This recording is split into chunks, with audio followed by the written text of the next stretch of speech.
Chapter 13. Becca's throat tightened. She suddenly felt cold all over, chilled. "Trish, what did you say?" she asked in a quivering voice. "Well, when you weren't in homeroom this morning, I asked Honey where you were, and she said she had really bad news. She said you'd had a breakdown." "Huh? She did?" "Yeah, she said it was because of Lila's accident." Becca tried to talk, but the words wouldn't come out. She suddenly realized she was gripping the phone receiver so tightly her hand was aching. "Honey said you totally freaked out," Trish continued. "She was telling everyone. I was sure you were in a hospital or something. I was so worried, Becca." "I don't believe it," Becca managed to cry in a high-pitched voice. "I don't believe it." "So, you didn't have a breakdown?" Trish asked timidly. "Trish, I have a virus," Becca told her. "A stupid virus, that's all." Whew, Trish exhaled noisily. "Why would Honey do that?" Becca cried. "Why?" "Beats me," Trish replied. "She must have gotten mixed up, I guess. I'm just so glad. I'm not glad you have a virus. I'm just glad you're not—" "Is she crazy?" Becca interrupted. "Is she some kind of compulsive liar or something?" "I don't know," Trish said. "I don't know what to say. Honey is strange, that's for sure. Listen, Becca, I have good news about my party." "Party?" Becca's head was spinning. Her thoughts were all jumbled, falling one on top of the other the way her fever dreams had. "You know, my Christmas party." "Oh, right. I'm sure you'll be feeling okay by then," Trish continued. "The good news is my parents agreed to go out, so we won't have anyone in our faces watching our every move." "That's great," Becca replied weakly, trying to concentrate. "That means my parents won't know that Bill is at the party," Trish continued. "They won't be able to tell your parents, so you're safe. No problem." "Great," Becca muttered. "Gee, you sound terrible," Trish said sympathetically. "Can I bring you anything? Chicken soup, a hot fudge sundae?" Becca groaned in reply. "I talked to Lila last night," Trish said. "She sounded pretty good, considering what she's been through." "Yeah, I visited her yesterday," Becca said. "She's doing really well. She's desperate to get out of the hospital now." "Poor thing," Trish replied, tisk-tisking. "It's going to be a really long time. Months, maybe. Then, lots of therapy for her legs. But at least she'll be okay someday. I feel so bad that she's going to miss my party, but you'll be there, right?" "I'll be there," Becca groaned, "even if I'm dying." She kicked off the sheet and blanket. She felt hot and sweaty again. Her mouth felt as dry as cotton. "So you haven't seen Honey today?" Trish asked. "How could I?" Becca snapped. "I've been lying in this bed all day, moaning and groaning." "Wait till you see her." "Huh? What about her?" Becca demanded. "I don't want to spoil the surprise," Trish said mysteriously. "Surprise? Trish?" "I've got to run," Trish said. "Call me if there's anything I can do. Glad you're okay. She hung up. Becca stared at the receiver for a long time, then finally dropped it back. She sat up, feeling dizzy. She took a long sip of the apple juice she had carried up earlier. It was warm and tasted sour to her. She took the thermometer and put it in her mouth. "I know I have a fever," she thought. "Tomorrow is the last day of school before the vacation, but I won't be able to go." Her temperature was still a little over 101. She replaced the thermometer and fluffed her pillow. She was just lying back on the pillow when she heard footsteps on the stairs. "Hi, Becca, it's me," Honey called up cheerfully. "The front door is unlocked, so I let myself in. How are you feeling? I've been worried about you all day." Becca jerked upright. Her entire body tensed. "I'm going to ask her right out if she's been spreading horrible lies about me," Becca decided. Honey floated into the room. "Hi, you feeling better?" Becca's mouth dropped open in shock. She stared wide-eyed at Honey. "Like it?" Honey asked, striking a pose. Becca couldn't speak. Honey twirled around in a circle. Her long mane of thick auburn hair was gone. She has my short haircut, Becca realized. She's cut her hair to look exactly like mine. Chapter 14. After Honey finally went home, Becca drifted in and out of sleep. She managed to down 2 pieces of buttered toast with a cup of tea for dinner. Then she fell back into a troubled sleep while staring at her television. The jangling of the phone stirred her from her unpleasant dreams. Groggily, she reached for it, struggling to focus on the bed-table clock. 10:33. "Hello?" Her voice came out, still choked with sleep. Her head ached. Everything ached. "Becca, it's me again. Honey." "Who else?" "Honey, I was asleep." Groaning, Becca raised herself on the pillow. "Oh, sorry. I just had to call one more time, Becca." Honey had already called twice since that afternoon. I'm feeling a little better, I think, Becca whispered, but I don't know if I'll go to school tomorrow or not. I didn't call about that, Honey replied, her voice quivering. I just can't stand it that you think I said those horrible things about you in school today. Honey, we've been over this already, Becca said, sighing wearily. Her mouth felt dry. Balancing the phone on her shoulder, she reached for the water glass on the bedside table. I know we have. I'm sorry, Honey replied. But I have to know that you believe me, Becca. You have to believe me. I never told anyone you had a breakdown. That's just too stupid. Why would I do a thing like that? Honey, really, Becca tried to cut in, but Honey insisted on continuing. I never said those things, Honey said emotionally. Really, Trish lied. I never told her or anyone else that you had a breakdown. Trish is a liar, Becca. You've got to believe me. Becca's head felt as heavy as a bowling ball. She dropped back into the pillow and shut her eyes. Honey, I'm really sick. I have to sleep. Please. Just say you believe me, Honey insisted. Becca took a deep breath. Okay, I believe you. Anything to get her off the phone. Oh, thanks, Honey cried gratefully. Thanks, Becca. I knew you wouldn't believe such a dumb story. It's just that we had such a bad visit this afternoon. I mean, I could tell you didn't like my haircut, and... I didn't say I didn't like it, Becca groaned. It was just a shock, that's all. I didn't expect... You mean you really do like it? Honey asked. Yes, you look great, Becca told her. But do you like it? Honey pleaded. Yes, it's wonderful, Becca lied. Listen, Honey, I feel really lousy. I've got to get back to sleep, okay? Okay. I feel much better about everything. I won't call again, Becca, but I'm here if you need me, all right? I'll call tomorrow morning. I hope you'll be well enough to go to school. It's the last day, you know. I know, Becca said. Good night. She replaced the receiver without waiting for a reply. Honey is driving me crazy, Becca thought. Crazy. She pulled the pillow over her and pressed it down over her chest. What am I going to do about her? She gripped the pillow tightly, holding on as if her life depended on it.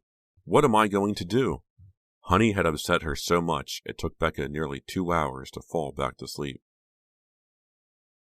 Becca undid the combination lock and pulled open her locker door.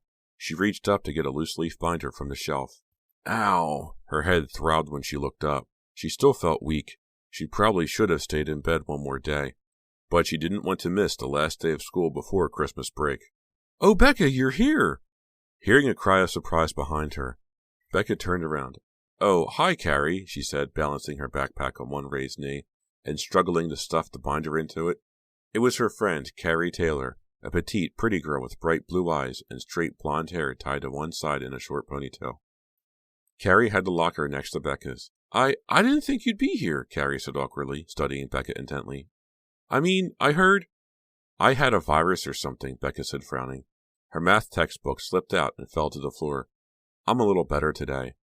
Carrie blushed. I'm glad, she said. I mean, I'm not glad you were sick. I just heard you were really sick. Who said that? Becca snapped, bending to retrieve the math text. Her head throbbed painfully again as she reached down for it. Carrie shrugged. Some kid said you'd had a breakdown, she said, lowering her voice to a whisper.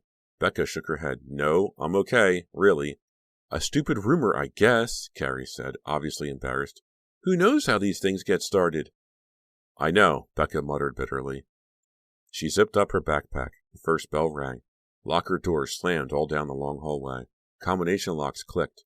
Kids made their way, talking and laughing, to their homerooms. Becca snapped her lock and began walking down the hall with Carrie. Honey is a total liar, Becca realized, feeling her anger grow. Honey did tell everyone I had a breakdown. She saw a cluster of kids waiting for the library to open. Their faces filled with surprise when they saw Becca pass by. They must have heard the rumor, too. What are you doing this vacation? Becca asked Carrie, trying to force her mind off Honey. Oh, Reva Dalby invited me to go skiing with her and her dad, Carrie answered, smiling. They go skiing every Christmas just about. I can't wait. I've never been to Aspen. It should be really awesome at Christmas time. They stopped outside Carrie's homeroom. What are you doing? Carrie asked. Not much, Becca said. We always stay around home. We have a million relatives to visit, and you know Trish is having a big party Saturday. The second bell rang. Yeah, I'm sorry I have to miss it. Bye! Have a good one, Carrie cried, ducking into the classroom, and then she added, I'm glad you're okay. Becca dashed across the hall to her homeroom, tossed her backpack to the floor, and slid into her seat. Is it just my imagination, she wondered, or is everyone staring at me? Did Honey tell everyone in the room that I had a breakdown? She turned to look at Honey in the seat beside her. It was still a shock, a horrible shock, to see Honey's short auburn hair, an exact copy of Becca's haircut.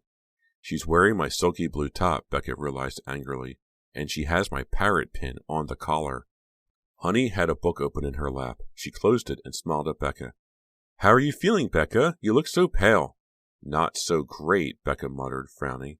I told you before we left your house you should have stayed home, Honey scolded. I would have brought you all your homework. I would have taken care of everything for you, everything.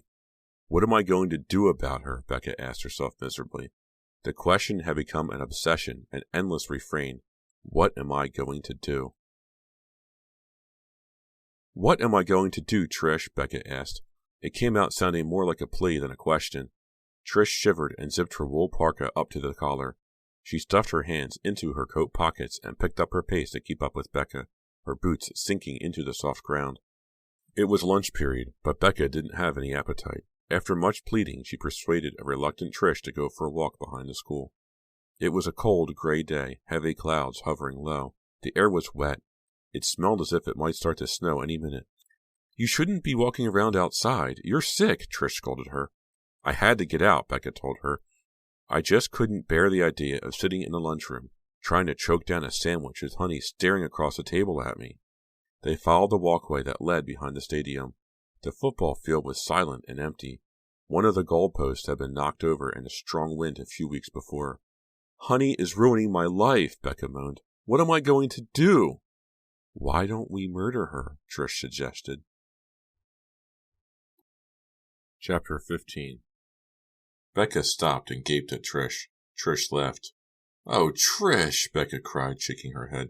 Honey has me so messed up I actually believed you. I thought you were serious. No, it was a joke, Trish said, pulling her green wool cap down lower over her head, pushing her red curls inside it. You really are in bad shape, Becca. They had circled the stadium. Behind them stretched Shadyside Park, wintry and bare, dark, leafless trees shivering in the wind.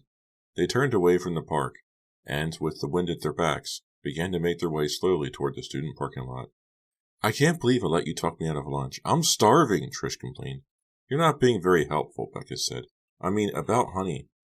And I'm freezing, Trish continued, ignoring Becca. This cold air is making my braces freeze up. Trish stopped first, her mouth dropping open in surprise. She raised an arm to halt Becca. Becca followed her friend's gaze to the parking lot. There was Honey. She was walking slowly between the two rows of cars, walking with a boy. He had his arm around her shoulders. They stopped and kissed. I don't believe it, Becca whispered, moving behind Trish as if to hide. They stared in silence as Honey leaned her back against the car, and she and the boy kissed some more. Who's she with? Becca whispered. I can't see his face, Trish replied. We're too far away. Staying close to the metal chain-link fence that lined the football field, they made their way closer to the parking lot. Oh, wow, it's Eric, Trish declared. Eric who? Becca demanded. My Eric? Yeah, Trish nodded. Becca grabbed the metal wires of the fence and squeezed till her hands hurt. Well, you broke up with him, Trish said. I guess she has a right. Trish, look at her, Becca cried heatedly. Her haircut is like mine. She's wearing a down jacket just like mine. She's wearing my blue top that she took home and never returned, and my parrot pin, the enamel pin that Bill gave me, and she's standing there in the parking lot, kissing my old boyfriend. Becca? That's sick. It's just sick. Becca, you're screaming. Calm down, okay? Just chill. Trish grabbed Becca's shoulder and stared at her, concerned. Becca hadn't even realized she was screaming. She took a deep breath and held it. She let go of the fence and shoved her frozen hands into her jacket pockets. I knew we should have stayed inside, Trish said, frowning. What am I going to do? Becca asked once again, forcing her voice to stay low and steady. She returned her eyes to the parking lot. Honey and Eric were walking arm in arm along the walk toward Becca and Trish. You're just going to have to be honest with her, Trish said, fiddling with her wool cap. Honest? What do you mean? Becca demanded. You're going to have to tell her you don't want to be friends with her. Two large blackbirds swooped low overhead, cawing loudly on their way to the park.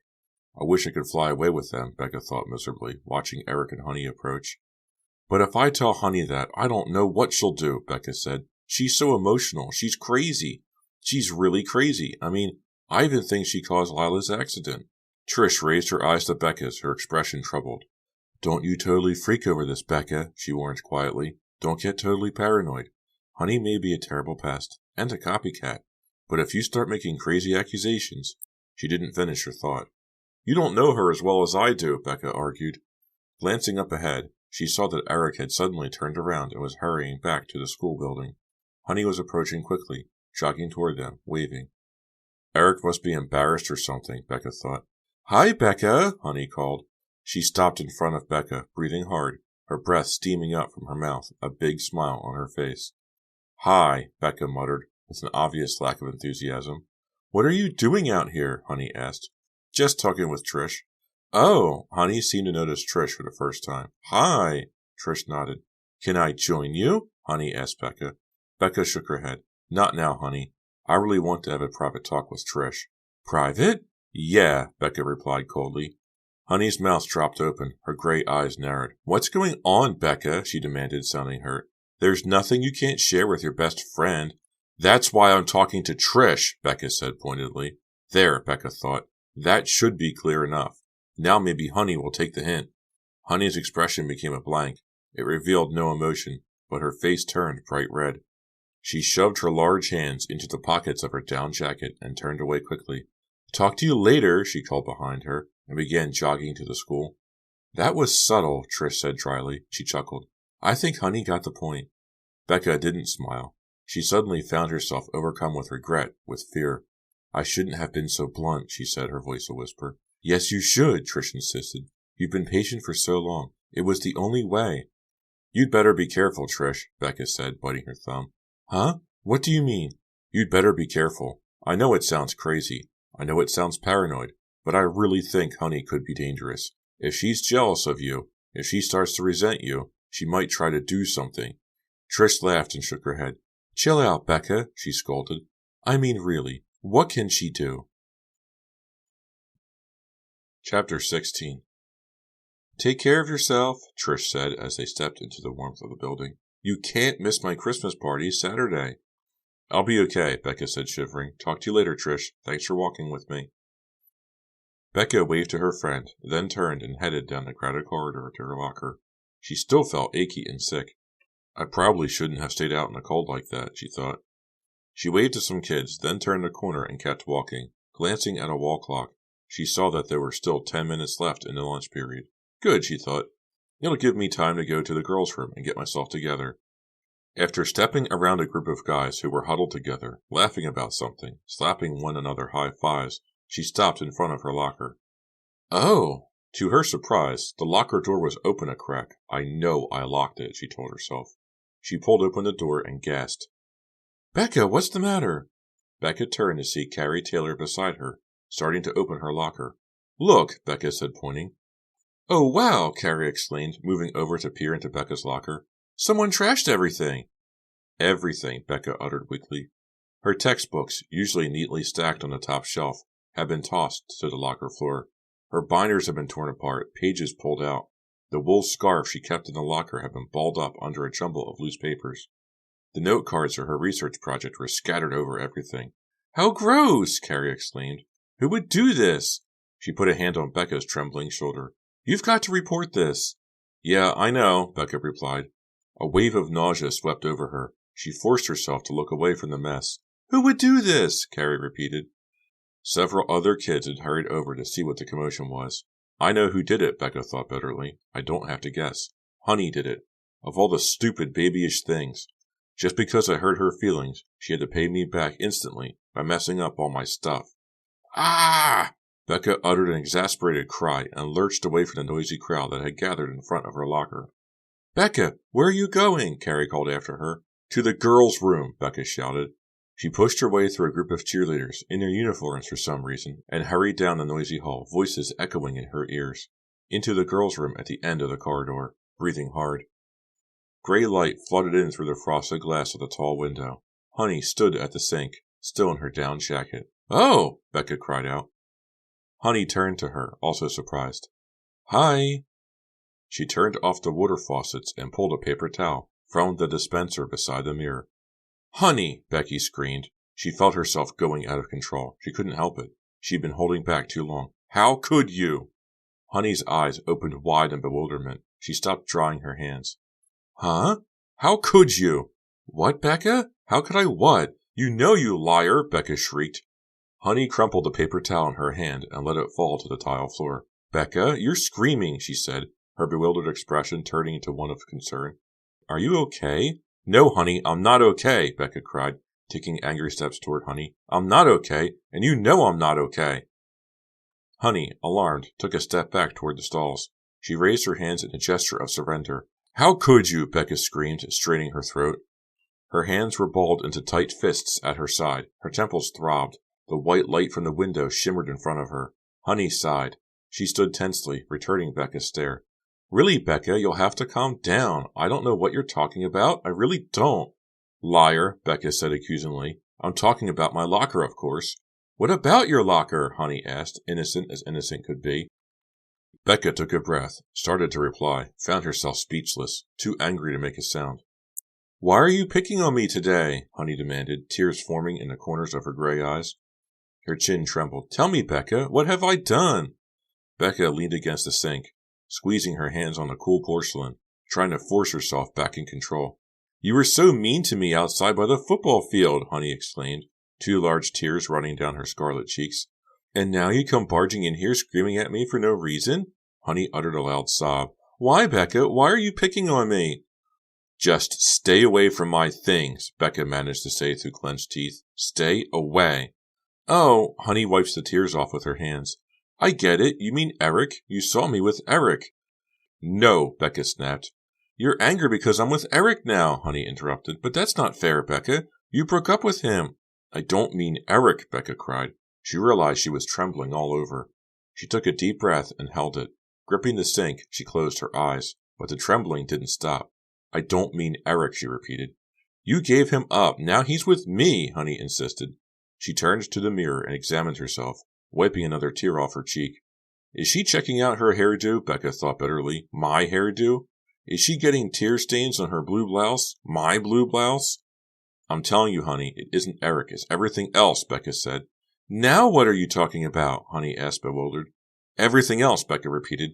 I want you to stay away from my house, stay away from my room, stay away from my friends. Honey cringed, a wounded expression twisting her features. You can't talk to me that way, Becca. You can't. Her expression quickly became angry, her gray eyes burning into Becca's. I'm your best friend, your best friend. With a desperate cry, Honey reached into her jacket pocket. After a brief struggle, she pulled out a silver pistol. Honey, no, put that down, Becca shrieked. Her face twisted in anger. Honey raised the pistol, aimed it at Becca's chest, and pulled the trigger.